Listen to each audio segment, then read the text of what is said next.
Good morning students, कैसे हैं बेटा आप सब। जैसे कि अभी तक हमने अपना ग्रामर के टॉपिक्स जो है वो कंप्लीट किए हैं, तो आज से हम जो है कृतिका शुरू करेंगे। ठीक है, पूरक पुस्तक जैसे है अपनी, उसमें 3 चैप्टर्स हैं आपके, सेकंड, थर्ड और फोर्थ। तो अभी जो सबसे पहले हम शुरू करेंगे वो है हमारा सेकंड चैप्टर। सेकंड चैप्टर जो है उसका नाम है मेरे संग की औरतें, और इसकी लेखिका जो है वो है मृदुला गर्ग। इसमें मृदुला गर्ग ने अपने घर की औरतों के बारे में बताया है। उनकी नानी है, उनकी दादी है, परदादी है, माँ है और उनकी बहनें हैं। इन सब के बारे में लेखिका ने अलग अलग उनकी विशेषताएं जो हैं वो हमारे सामने प्रस्तुत की हैं। इसमें लेखिका जो बात मुख्य रूप से बताना चाहती है वो ये कि लीक से हटकर, ठीक है, लीक यानी कोई भी परंपरा या कोई पुरानी रीति चली आ रही है, कुछ भी उससे हटकर अगर हम कोई भी काम करते हैं तो हमें जीवन में सफलता भी मिलती है और लोग हमारे द्वारा बनाए गए नियमों का कह सकते हैं या जो चीज हम व्यवहार में ला रहे हैं उनका प्रयोग वो अपने दैनिक जीवन में भी करते हैं। यही बात जो है लेखिका हमें उदाहरण के द्वारा इसमें बता रही है। इसमें उन्होंने बताया है कि किस तरह से उनके परिवार में सभी को अपना निजत्व मतलब प्राइवेसी बनाए रखने का अधिकार था। कोई किसी की गोपनीय बात जो है वो एक दूसरे के सामने ऐसे प्रकट नहीं करते थे, लेकिन फिर भी घर का माहौल जो है वो बहुत ही अच्छा था, सभी मिलजुल कर रहते थे। तो इसमें मुख्य जो केंद्र बिंदु है वो हम ये कह सकते हैं कि लेखिका ने इतने साल पहले भी उनके परिवार में जो दादी थी या परदादी थी या नानी थी, उनकी जो सोच थी, ठीक है, उनकी जो उस समय सोच थी उसके बारे में हमें बताना चाहा है कि किस तरह से उन्होंने अपनी आजादी आंदोलन में अप्रत्यक्ष रूप से ही सही किस तरह से उनकी नानी ने अपनी भूमिका निभाई और किस तरह से उनकी दादी ने एक सामान्य व्यक्ति को, एक चोर इंसान जो था उसको किस तरह से एक किसान बना दिया। ये काफी सारी चीजें हैं जो हमें इस पाठ में पढ़ने को मिलेंगी। बहुत ही अच्छा पाठ है ये, इसमें आपको कुछ सीखने को मिलेगा, तो ध्यान से सुनिएगा इसको। इसके बारे में जो मुख्य बिंदु मैं आपको बता रही हूँ उनसे आपको पूरे चैप्टर का सारांश जो है वो समझ में आ जाएगा। ठीक है, तो चलिए बेटा जी अब अपना जो है पाठ शुरू करते हैं। ठीक है,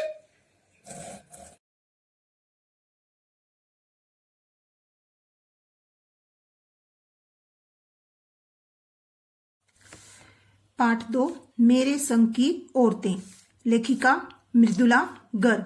इसमें जो मृदुला गर्ग हैं, ठीक है, उन्होंने अपने परिवार की यानी अपने साथ की औरतों के बारे में बताया है कि वो व्यवहार से कैसी थी, उनकी सोच कैसी थी। तो इसमें लेखिका जो है वो अपने बारे में भी बताती हैं कि उन्हें शुरू से ही अपने घर में ऐसा वातावरण मिला कि कभी भी उनके मन में लड़की होने की हीन भावना नहीं आई। मतलब कि उनके परिवार में चाहे लड़का हो चाहे लड़की हो, सभी को अपना निजत्व बनाए रखने का अधिकार था। सभी अपने अपने कामों में व्यस्त रहते थे और कोई भी किसी के कार्य में इस तरह से हस्तक्षेप नहीं करता था। इसी तरह से पाठ के बारे में लेखिका बताते हुए कहती हैं कि यह पाठ एक संस्मरणात्मक गद्य है, मतलब संस्मरण शैली में लिखा गया पाठ है कि जैसे कोई घटना या कोई बात हमारे साथ घट जाती है, हो जाती है, तो हम उसको कभी याद करते हुए उसके बारे में लिखते हैं। तो इसमें लेखिका मृदुला गर्ग ने भी अपने साथ की औरतों यानी अपने परिवार की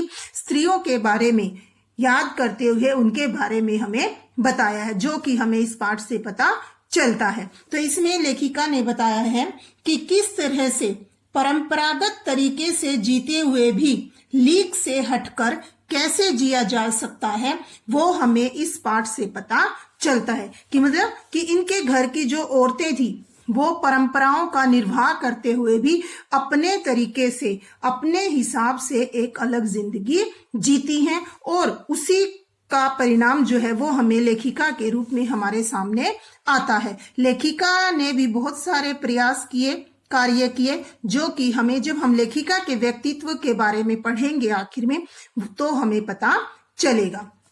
तो इसमें पाठ में यही बताया गया है कि उन्होंने अपने घर की, परिवार की औरतों जैसे कि अपनी नानी, अपनी दादी, परदादी, माँ और अपनी बहनों के बारे में बताया है और उस समय की उनकी घरेलू, आर्थिक, सामाजिक तथा शैक्षिक स्थिति से भी परिचित हमें करवाया है। तो अब हम एक एक करके इन पॉइंट्स के बारे में जानेंगे। तो सबसे पहले हम लेखिका की नानी के बारे में जानते हैं।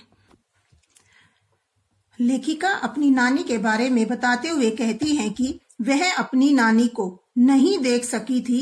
क्योंकि उनकी मृत्यु जो है वो लेखिका की माँ की शादी से पहले ही हो गई थी। उनकी नानी परंपराओं को मानने वाली, अनपढ़ तथा पर्दा करने वाली महिला थी। पर्दा यानी घूंघट करने वाली महिला थी। उनके पति शादी के तुरंत बाद उन्हें घर पर छोड़कर बैरिस्ट्री पढ़ने मतलब वकालत करने के लिए विदेश चले गए। वकालत की पढ़ाई करने के लिए विदेश चले गए। जब कैम्ब्रिज विश्वविद्यालय से वकालत की डिग्री लेकर वापस आए तो उनके आचार विचार में, रहन सहन में, खान पान में, बोल चाल में, सब में अंग्रेजियत साफ झलकती थी। मतलब कि वो अंग्रेजों की तरह ही ओढ़ने पहनने, खाने पीने, उठने बैठने, मतलब ये सारी चीजें जो है वो उनमें आ गई थी। नानी इन बातों से दूर रहकर अपना जीवन अपने ढंग से जीती थी। उन्होंने कभी भी अपनी इच्छा का इजहार अपने पति के सामने नहीं किया। अपनी मृत्यु निकट जानकर उन्होंने अपने पति के मित्र स्वतंत्रता सेनानी प्यारेलाल शर्मा को बुलवा कर कहा कि उनकी बेटी का रिश्ता अपने जैसे किसी स्वतंत्रता सेनानी के परिवार से करा दे। कौन जानता था कि जिस नानी ने कभी मुंह खोलकर अपने पति से भी बात नहीं की, वो उसके मन में आजादी के प्रति इतना जुनून होगा। वो चाहती थी कि उनकी बेटी की शादी जो है वो किसी अंग्रेजों के फरमाएदार यानी कि चापलूस से न होकर, ठीक है, किसी स्वतंत्रता सेनानी से हो। और उन्होंने अप्रत्यक्ष रूप से जो है आजादी के आंदोलन में अपनी भागीदारी निभाई। और उनके नाना जी ने भी उनकी नानी की इस बात का ख्याल रखते हुए, ठीक है, उनकी इस बात को माना और उनकी लेखिका की माँ की शादी जो है वो एक आईसीएस पास, जो कि आईसीएस परीक्षा में बैठे लेकिन पास होने के बाद भी उन्होंने उसको छोड़ दिया, ऐसे व्यक्ति से उनकी शादी करवाई गई। अब जो आगे हम पढ़ेंगे वो है लेखिका की माँ का व्यक्तित्व। जैसा कि मैंने ऊपर बताया, लेखिका की नानी के कहे अनुसार लेखिका की माँ की शादी जो है वो एक स्वतंत्रता आजादी के आंदोलन में भाग लेने वाले एक होनहार लड़के से की गई। इसी कारण माँ को सारा जीवन जो है वो सादा जीवन जीना पड़ा और यहाँ तक कि उन्हें खादी की साड़ी बांधने का अभ्यास भी करना पड़ा। क्योंकि उनके पिता जो हैं वो गांधी जी को मानते थे और खादी को महत्व देते थे। इसीलिए उनकी माँ भी जो है रात रात भर जागकर खादी की साड़ी पहनने का अभ्यास करती थी ताकि अगले दिन उन्हें लोगों के सामने शर्मिंदा न होना पड़े। वैसे भी लेखिका की माँ कमजोर शरीर की थी। वे घर में रहती, किताबें पढ़ती, साहित्य चर्चा करती और संगीत सुनती थी। उनकी माँ की जो विशेषताएं मुख्य रूप से लेखिका हमें बताना चाहती है वो है, एक तो ये कि उनकी माँ कभी झूठ नहीं बोलती थी और दूसरा, लोगों की जो गोपनीय बातें होती थी अपने तक ही सीमित रखती थी। मतलब कि अगर कोई उनसे अपनी बात साझा करता था तो वो उस बात को किसी के सामने प्रकट नहीं करती थी। इस कारण उनका घर और बाहर दोनों ही जगह मान सम्मान होता था। लेखिका की माँ जो है वो काम भी नहीं करती थी। एक तो उसका कारण क्या था कि लेखिका के नाना जी जो कि साहब थे, तो चाहे उनके पिताजी बेशक से आजादी आंदोलन में खप रहे हैं, अपना समय लगा रहे हैं, लेकिन फिर भी घर में प्रभाव किसका था? लेखिका के नाना जी का। ठीक है, क्योंकि वो साहब थे, तो इसीलिए लेखिका की माँ जो है उनसे किसी भी प्रकार का कोई काम नहीं करवाया जाता था। लेकिन हाँ, कोई भी काम होता तो उनकी राय जो है वो जरूर ली जाती थी और उसे निभाया भी जाता था। और इसके लिए उनकी दादी जो है एक दो बात कहती भी थी कि हमारी बहू तो ऐसी है, धोई पोंछी और छींके पर टांग दी। तो इस तरह की कई उक्तियां जो है वो हमें इस पाठ में देखने को मिलती हैं। तो इससे हमें पता चलता है कि लेखिका की माँ जो है वो अन्य माँओं की तरह, मतलब कि और माँओं की तरह जो है अपने बच्चों के प्रति पूरी तरह से समर्पित नहीं थी। वो एक उदासीन जीवन जीती थी, जिससे इसीलिए उनका सारा समय किताबें पढ़ने और साहित्य चर्चा और म्यूजिक सुनने में ही चला जाता था। इसीलिए लेखिका कहती है कि उन्हें कभी भी माँ की तरह मतलब वो प्यार नहीं मिला, लेकिन हाँ ये कर्तव्य जो है उनकी दादी, उनके पिताजी और घर में और जो व्यक्ति थे वो बखूबी निभाते थे। ये चीज जो है वो हमें इस पाठ से पता चलती है। इसके बाद आगे जो आता है लेखिका की परदादी, लीक से हटकर चलने वाली। इसमें हम लेखिका की परदादी के बारे में पढ़ेंगे, जिन्हें परंपराओं से हटकर चलने का शौक था और वो बातें भी ऐसी करती थी कि उनकी कही बात सच भी हो जाती थी। तो एक एक करके हम 2-3 पॉइंट्स हैं इसके, उनके बारे में जानेंगे। लेखिका की परदादी, जिन्हें हमेशा लीक से हटकर चलने का शौक था और ऐसे ही काम भी वो करती थी। वे फालतू सामान एकत्रित करने के बजाय उन्हें दान में दे दिया करती थी। उन्होंने अपनी बहू के गर्भवती होने पर, यानी कि लेखिका की माँ के गर्भवती होने पर मंदिर में भगवान से लड़की पैदा होने की मन्नत मांगी और यह बात सभी को बता दी कि उन्हें अपने पुत्र वधू के मतलब पहले बच्चे के रूप में लड़की की कामना की है। और भगवान उनकी मन्नत से इतने प्रभावित हुए कि अफरा तफरी में आकर एक के बाद एक 5 कन्याएं उतार दी और बेटा केवल एक। मतलब कि लेखिका की माँ जो थी, लेखिका और 5 बहनें और एक भाई थे। और ये कहा जाता है कि इनकी परदादी जो है वो हमेशा लीक से हटकर चलती थी। दूसरा एक किस्सा और है जो इनकी दादी के बारे में बहुत मशहूर हुआ। एक बार हवेली के मर्द किसी बारात में गए थे और औरतें रत जगा कर रही थी, रात को जागना, संगीत। तभी एक चोर उसी कमरे में घुस आया जिसमें परदादी सो रही थी। कुछ आहट होते ही परदादी की आंख खुल गई। चोर डर गया। तभी परदादी ने चोर से पानी लाने को कहा। पानी लाते समय चोर को पकड़ लिया गया और उनके सामने लाया गया। उन्होंने पानी पीकर आधा पानी चोर को पिला दिया और उसे बेटा मानते हुए कहा कि बेटा अब तेरी मर्जी है, तू चोरी कर या खेती कर। इस तरह से उनकी सलाह मानकर चोर ने चोरी करना छोड़ दिया और खेती करने लग गया।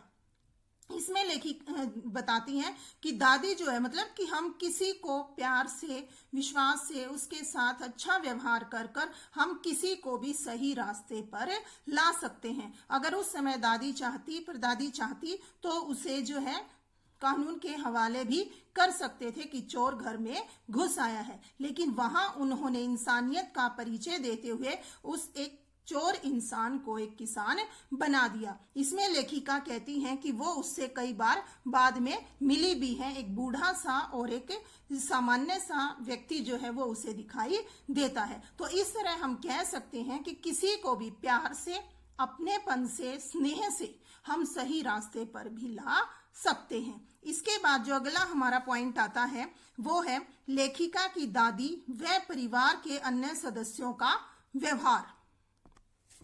लेखिका की दादी व परिवार के अन्य सदस्यों का व्यवहार, जैसे कि मैंने ऊपर भी आपको बताया कि लेखिका की माँ जो है वो बच्चों की परवरिश में, उनके खाने पीने में, नहलाना धुलाना, इन सब चीजों में वो ज्यादा नहीं ध्यान देती थी। लेकिन लेखिका की दादी व परिवार के अन्य सदस्यों का व्यवहार जो था वो बहुत ही मिलनसार था।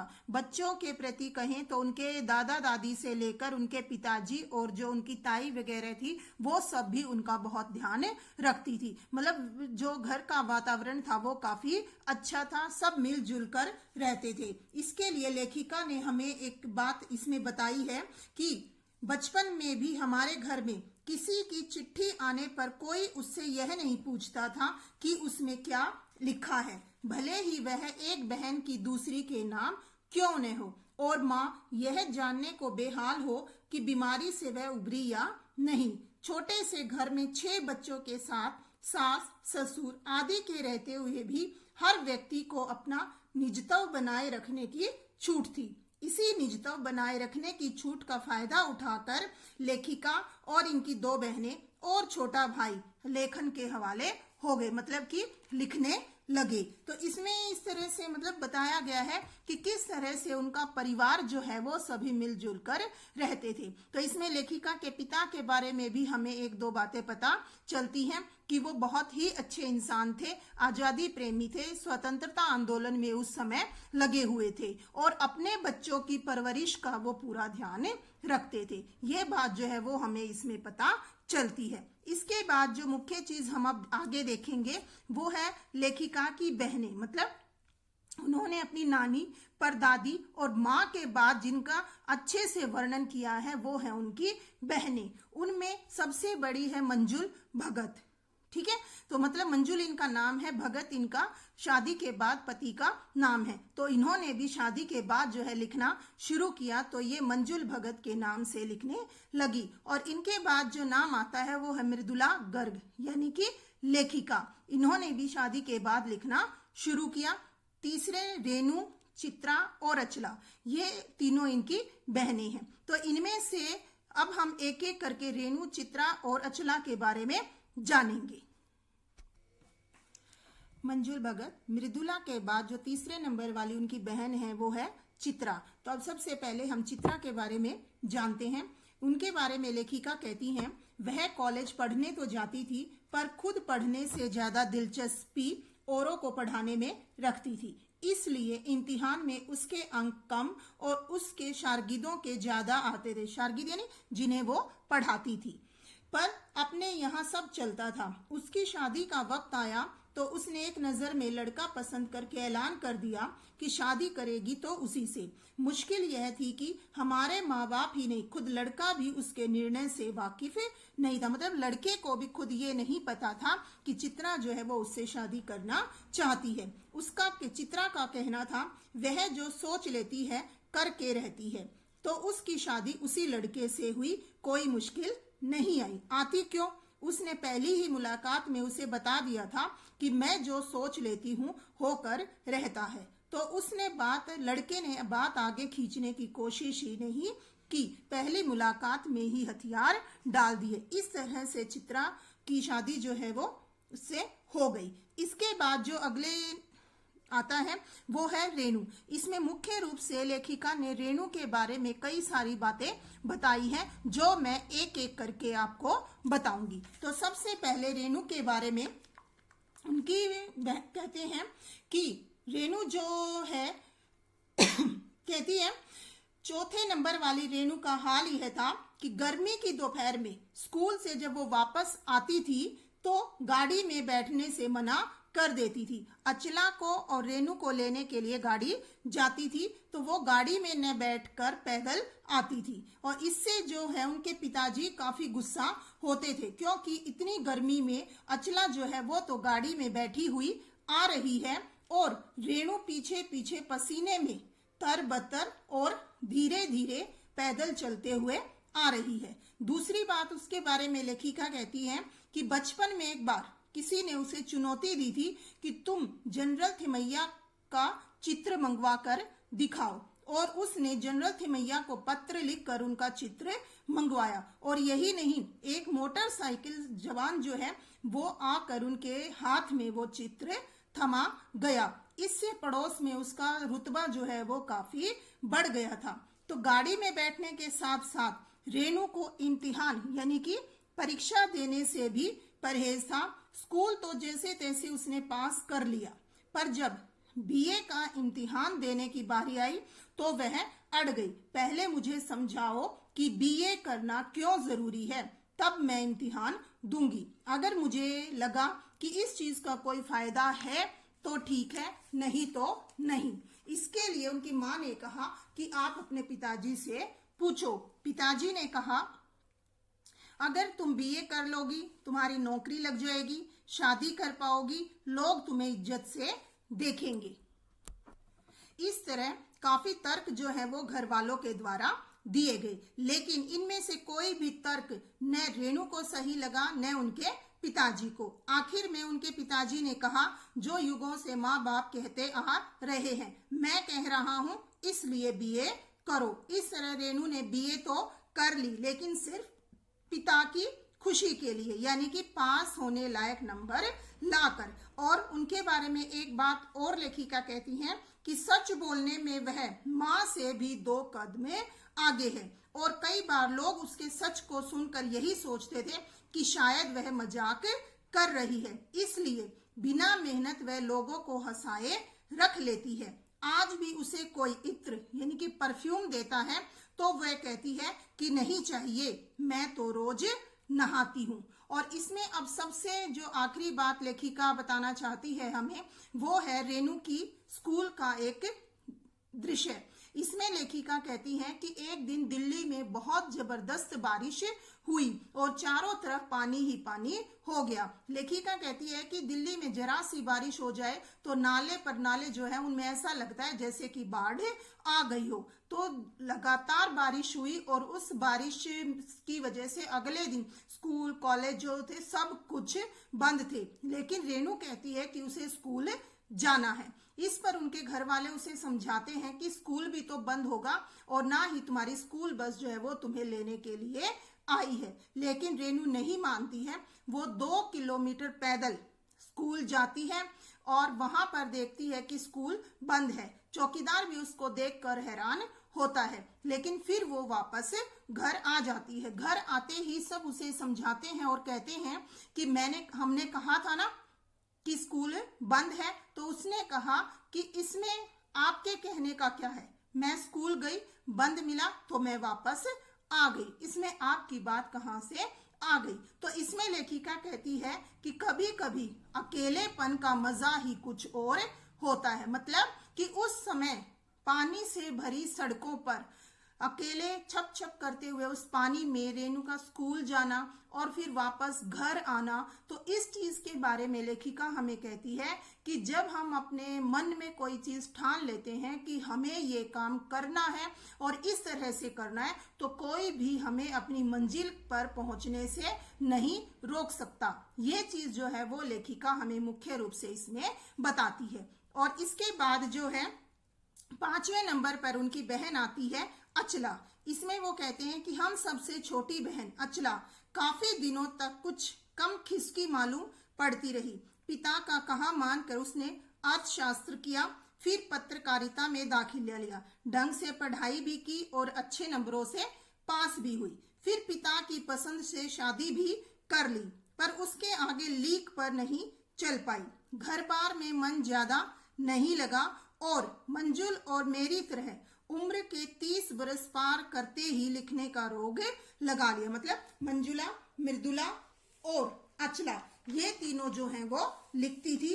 इसमें लेखिका जो एक बात और मुख्य रूप से अपने और अपनी बहनों के बारे में बताना चाहती हैं वो क्या है, एक बात हम में एक जैसी रही। मतलब सभी बहनों में घर बार को परंपरागत तरीके से हमने भले न चलाया हो, उसे तोड़ा भी नहीं। शादी एक बार की और उसे कायम रखा, चाहे तलाक के कगार पर खड़ी चली हो पर कगार तोड़ डूबी नहीं। मतलब कि नौबत यहां तक आ गई कि तलाक हो सकता है लेकिन हुआ नहीं, हमने उसे बचाए रखा। शायद इसलिए कि जैसा उन्होंने अपने पहले उपन्यास में बताया था, हम सभी ये विश्वास करती रही कि मर्द बदलने से कोई भी कार्य सिद्ध नहीं होता।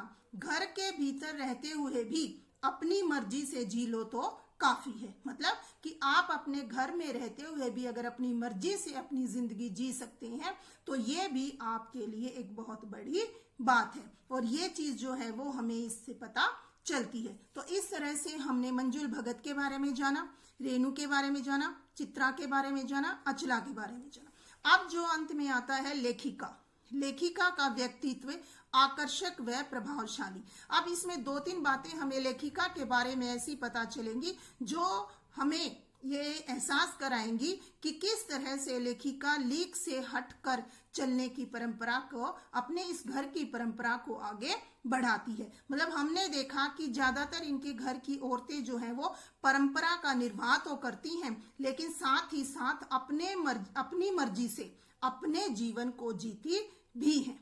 ठीक है, तो अब हम लेखिका के बारे में जानते हैं।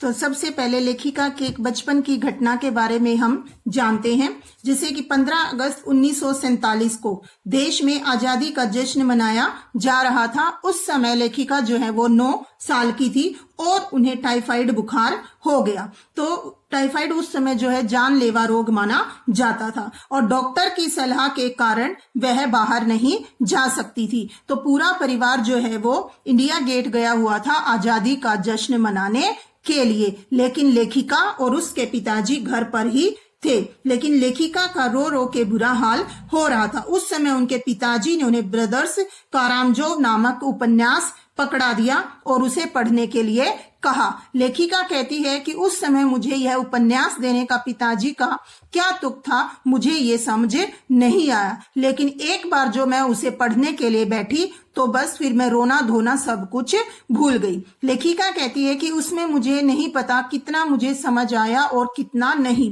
क्योंकि उसके बाद न जाने कितनी बार और मैंने उस उपन्यास को पढ़ा। लेकिन मेरी कुछ कहानियां और उपन्यास उसके एकांश जिसमें बच्चों के बारे में बताया गया है उससे खासे प्रेरित हुए और उनको उन्होंने अपने उपन्यास या कहानियों में भी स्थान दिया। इसके बाद जो अगली घटना आती है वो उनकी लेखिका के बारे में। शादी के बाद वो बिहार के डालमिया नगर जैसे पिछड़े स्थान पर उसे वहां रहना पड़ा, जहां पर सिनेमा देखते समय भी पति पत्नी अलग अलग बैठते थे। वहां उन्होंने 1 साल के भीतर मर्दों और औरतों को इकट्ठा एक साथ नाटक करने के लिए तैयार किया और उस नाटक से जो भी राशि उन्हें मिलती थी वह अकाल राहत कोष के लिए दे दी जाती थी। इसके बाद दूसरी घटना जो लेखिका बताती हैं वो ये कि वो उसके बाद कर्नाटक के बागलकोट में रही, जहां पर बच्चों के पढ़ने के लिए स्कूल नहीं था। वहां के कैथोलिक बिशप से उन्होंने स्कूल खोलने की प्रार्थना की, लेकिन उन्होंने उनकी बातें नहीं सुनी। इसके बाद उन्होंने खुद वहां के स्थानीय लोगों की मदद से अंग्रेजी, कन्नड़, हिंदी सिखाने वाला स्कूल खोला तथा बाद में उस स्कूल को कर्नाटक सरकार द्वारा मान्यता भी दिलवाई। उन्हीं के नहीं बल्कि वहां के बड़े बड़े ऑफिसर्स के बच्चे भी उस स्कूल में पढ़े और बाद में वो अच्छे स्कूलों में दाखिला भी पा गई। इस तरह से लेखिका कहती है कि शहर में अकेले मंजिल की ओर बढ़ते जाने का मजा कुछ और ही है। मतलब कि उस समय वहां उनका साथ देने वाला कोई नहीं था, लेकिन फिर भी उन्होंने अपना संघर्ष जो है वो जारी रखा, बिहार में भी और कर्नाटक में भी। तो इस तरह से वो कहती हैं कि जब भी हम किसी नए काम की शुरुआत करते हैं तो उसमें हमें परेशानी का सामना करना पड़ता है, लेकिन धीरे धीरे वही काम जो है उसमें लोग, अगर काम सही है तो लोग हमारा साथ भी देते हैं। तो ये हमें इससे पता चलता है। और इस पाठ की मुख्य बात जो लेखिका बता रही है वो क्या है कि उनका परिवार जो है पूरा, जितनी भी औरतें थी वो सभी परंपरा का निर्वाह करते हुए भी अपने तरीके से, अपने ढंग से अपनी जिंदगी जीती हैं। और इसीलिए लेखिका ने इस पाठ का नाम मेरे संग की औरतें रखा है। मतलब उस समय उनके साथ जो औरतें थी, चाहे उनकी माँ थी, दादी थी, परदादी थी, ठीक है, नानी को उन्होंने देखा नहीं था, फिर भी उन सब के व्यक्तित्व से लेखिका जो है वो खासा प्रभावित होती है और उसी का वर्णन उन्होंने इस पाठ में किया है। उम्मीद है आपको ये सारांश अच्छे से समझ में आया होगा। अगर आपको मेरी वीडियो अच्छी लगी तो प्लीज लाइक कीजिए, शेयर कीजिए और सब्सक्राइब भी कीजिए। Thank you. Have a nice day.